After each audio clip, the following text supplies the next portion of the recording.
আসসালামু আলাইকুম। আমি লিলি, বাংলাদেশি ব্লগার লিলিস ফ্যামিলিতে সবাইকে আরও একবার স্বাগত জানাই। কাছে কিংবা দূরে, দেশে বা দেশের বাহিরে যে যেখান থেকে আমার আজকের ভিডিওটি দেখছেন, আশা করি আল্লাহর অশেষ রহমতে সবাই ভালো আছেন, সুস্থ আছেন। শুকর আলহামদুলিল্লাহ, আমরাও বেশ ভালো আছি।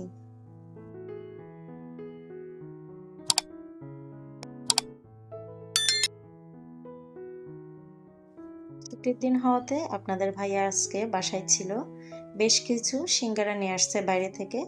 আমার বাচ্চারা প্রচুর পরিমাণে সিঙ্গারা খেতে পছন্দ করে, সাথে কিছু ছালাদও ছিল। সিঙ্গারাগুলো একদম গরম ছিল। আমি প্লেটে ঢেলে কিছুক্ষণ রেখে তারপর ঠান্ডা করে দিছি। এরপর আমার বাচ্চাদেরকে দিয়ে দিছি। বাচ্চাদের সাথে সাথে কিন্তু আমরা দুইজনও বসে সিঙ্গারা খাচ্ছিলাম আর বেশ ভালোই লাগতেছিল। পরিবারের সাথে সময় কাটানোর সময়টা কিন্তু আসলে অন্যরকম একটা ভালো লাগা কাজ করে। আপনি দেখবেন যে কোনো সময় আপনার আত্মীয় স্বজন বলেন বা পরিবারের সদস্য অন্যান্য যারা থাকে তাদের সাথে সময় কাটালে, গল্প গুজব করলে মনটা কিন্তু অনেক হালকা থাকে বা বেশ ফুরফুরে একটা মেজাজ থাকে বলি। আমি যখনই সময় পাই আমার ফ্যামিলির সাথে এভাবেই সময় কাটানোর চেষ্টা করি।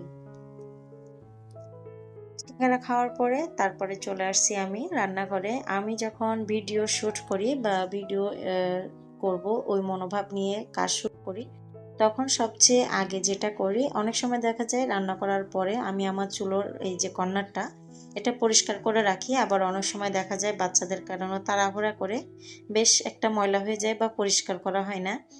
যেহেতু ভিডিও করব বা আপনাদের সাথে শেয়ার করব, তো ওই পর্যায়ে আমি এই জায়গাটা বা এই কর্নারটা একটু মুছে পরিষ্কার করে নিচ্ছি, যেন দেখতে পরিষ্কার পরিচ্ছন্ন লাগে বা একটা ফ্রেশ লুক আসে। এতে করে কিন্তু ভিডিওর কোয়ালিটি বা সৌন্দর্য বৃদ্ধি পায়। যারা নতুন, আমি তাদের জন্য এই কথাটা বললাম। অনেক আপুরা আছে নতুন কাজ শুরু করছে আমার মতো, সেই সব আপুদের উদ্দেশ্য হচ্ছে এই কথাটা বলা। এরপরে চেষ্টা করি আমার বাসায় যে কোনো ফুল বা টব যাই থাকুক, ন্যাচারাল বা আর্টিফিশিয়াল, সেটা দিয়ে একটু কর্নারে একটা ফুটাই তোলার জন্য, মানে সৌন্দর্যটা আরেকটু বৃদ্ধি করার জন্য। অনেক সময় দেখা যায় আমি অনেক কিছুই রাখি এই কর্নারটাতে, কখনো আর্টিফিশিয়াল, কখনো ন্যাচারাল রেখে একটু যেভাবে দেখতে ভালো দেখা যায় সেভাবে সেট করে নেওয়ার পরে আমি শ্যুট শুরু করি। তো আজকে এই যে কথাগুলো বললাম আর এই যে কাজগুলো শেয়ার করলাম, এগুলো কিন্তু আমি বেশিরভাগ সময় অফ ক্যামেরাতে করে থাকি। আজকে অনেক আপুদের উদ্দেশ্যে বলা, কারণ অনেক আপুরা আছে নতুন, ভিডিও করতে পারে না। আবার অনেকে আছে কিভাবে করবে এটা বুঝে উঠতে পারে না। আমার অনেক ভিডিওতে অনেক আপুদের কমেন্ট থাকে যে আপু তোমার ভিডিও কে করে দেয় বা কে কিভাবে শ্যুট করো।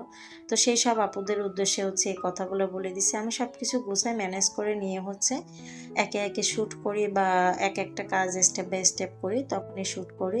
তারপর যখন এডিটিং করি তখন সব কিছু একসাথে গুছায় নিয়ে এডিট করে তারপরে ভয়েস ওভার করে আপনাদের সাথে শেয়ার করি। এই যে রান্নাটা বসে দিছি, এরপরে কিন্তু নিচে মুরগি কাটার জন্য বসে গেছি। মুরগিটা রান্না করব, সাথে কিছু তিতো করলা ভাজি করব।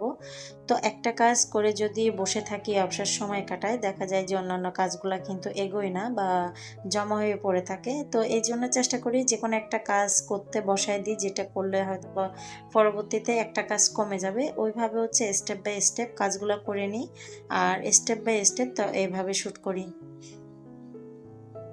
এই যে মুরগিটা কাটাকুটা করে নিছি, এরপর নিচের যে অংশটা ছিল মানে মেঝেটা একটু পরিষ্কার করে নিছি, তারপরে উপরে উঠে গেছি। এর ফাঁকে কিন্তু আমি অফ ক্যামেরাতে কিছু তিতা করলা কুটে নিছি, মানে ভাজি করব সেই জন্য।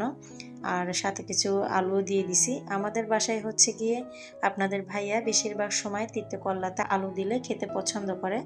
যদি খালি মানে শুধু তিতে করলাটা ভাজি করলে ওনার কাছে নাকি ভালো লাগে না, আমার কাছে কিন্তু বেশ ভালো লাগে। তো ওনার ভালো লাগাটা মাথায় রেখেই আলু দিয়ে ভাজি করা। এই যে তিতো করলাটা ভাজি বসাই দিছি, এরপরে কিন্তু আমি পেঁয়াজ রসুন কেটে নিছিলাম, ওগুলো ব্লেন্ড করব, সেই জন্য পাশের রুমে চলে আসছি। আমার কিচেনটা অনেক ছোট, তো কিচেনের সব জিনিস কিন্তু কিচেনে আটে না। যেমন এই ব্লেন্ডারটা কিন্তু কিচেনে যে ইলেকট্রিক যে সুইচগুলো থাকে ওগুলা নাই, একটা সুইচ আছে। তো সেখানে ইলেকট্রিক চুলা দিই, তো যার কারণে দেখা যায় এই রুমে এই ব্লেন্ডারটা এনে রাখা। এখানে ইলেকট্রিক সুইচ আছে আর রাখার জায়গাও আছে, সেই জন্য এখানে রাখি। মাঝে মধ্যে এখানে যখন লাগে এসে ব্লেন্ড করে নিয়ে যাই। এই যে ব্লেন্ড করছি এর ফাঁকে কিন্তু আমি চিকেন ধুয়ে পরিষ্কার করে নিছি, ম্যারিনেট করে রাখছি, আর বাকি কাজগুলোও গুছাই নিছি স্টেপ বাই স্টেপ। এদিকে কিন্তু আমার তিতে করলা ভাজিটাও অনেকটা হয়ে গেছে।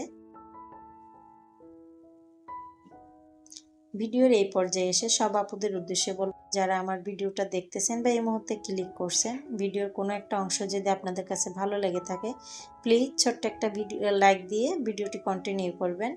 আপনি যদি আমার চ্যানেলে নতুন হয়ে থাকেন, আমার চ্যানেলটা সাবস্ক্রাইব করে নেবেন। পাশে থাকা অল অপশনটি চালু করে দিবেন, যেন যে কোনো সময় নতুন ভিডিও আপলোড দিলে নোটিফিকেশন পৌঁছে যায় আপনার কাছে। আপনি আপনার মূল্যবান সময় এবং সুযোগ করে আমার ভিডিওটি দেখে নিতে পারেন। যারা অলরেডি এই কাজটা করে দিয়েছেন সবাইকে অসংখ্য ধন্যবাদ। এই যে তিতে করলাটা নামায় রাখছি, আর তারপরে কিন্তু আমি ধুয়ে রাখা আলু মানে সেগুলা কিছুটা দিয়ে দিছি। আর এর আগে কিন্তু আমি অফ ক্যামেরাতে এই যে মশলা দিয়ে দিছি, যা যা দেওয়ার সম্পূর্ণ মশলাগুলো দিয়ে ভালোভাবে কষাই নিছি। সব কিছু শেয়ার করতে গেলে ভিডিওটা অনেক বড় হয়ে যায়, সেটা দেখতে গেলে হচ্ছে অনেক সময়ের ব্যাপার স্যাপার থাকে। সেই জন্য হচ্ছে কিছু জিনিস স্কিপ করি বা কিছু জিনিস শেয়ার করি, এভাবেই হচ্ছে আপনাদের সাথে ভিডিওগুলো দৈনন্দিন যে কাজগুলো থাকে সেগুলোই শেয়ার করার চেষ্টা করি। আশা করি ভুল ত্রুটি হলে সবাই ক্ষমা সুন্দর দৃষ্টিতে দেখবেন। এই যে মিনিট করে রাখা মাংসগুলো আমি হচ্ছে যে কষাই নিচ্ছি মশলা আর আলু, সেখানেই দিয়ে দিছি। দিয়ে তারপর হচ্ছে কিছুক্ষণ কষাই নিব, তারপর হচ্ছে পরিমাণ মতো পানি দিয়ে রান্নাটা কমপ্লিট করব। ভিডিওর এই পর্যায়ে এসে সবাইকে বলবো, কথায় বা কাজে যদি কোনো ভুল ত্রুটি হয়ে থাকে সবাই ক্ষমা সুন্দর দৃষ্টিতে দেখবেন।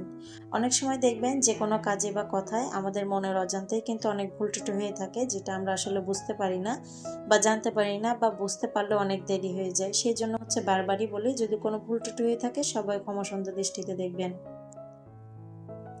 এই যে দেখেন পরিমাণ মতো পানি দিয়ে তারপর হচ্ছে আমি আমার রান্নাটা বসাই দিছি।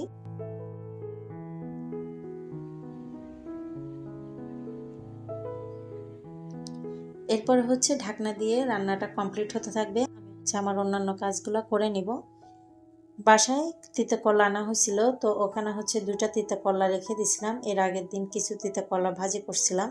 তো যে 2টা তিতে করলা আমি ফ্রিজে রাখছিলাম, সেই 2টার মধ্যে একটা হচ্ছে প্রচুর পরিমাণে পোকা ছিল ভিতরে। সেই পোকাগুলো বের হয়ে ফ্রিজের ড্রয়ার কিন্তু একদম পুড়ে গেছিল, যার কারণে হচ্ছে ড্রয়ারটা পরিষ্কার করে ধুয়ে নিছি, তারপরে শুকাই নিছি।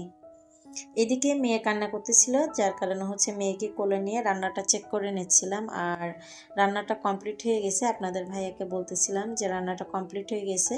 তো আমি হচ্ছে চুলাটা বন্ধ করে দিচ্ছি। এরপর হচ্ছে আপনার ভাইয়াকে বলছি যে তরকারির কড়াইটা বা ডেকচিটা একটু নামাই নাও, যেহেতু মেয়ে কোলে আমি একা হাতে পারবো না। তো ভিডিও আজকে এখানেই শেষ করবো। সবাই ভালো থাকবেন, সুস্থ থাকবেন। আল্লাহ হাফেজ, আসসালামু আলাইকুম।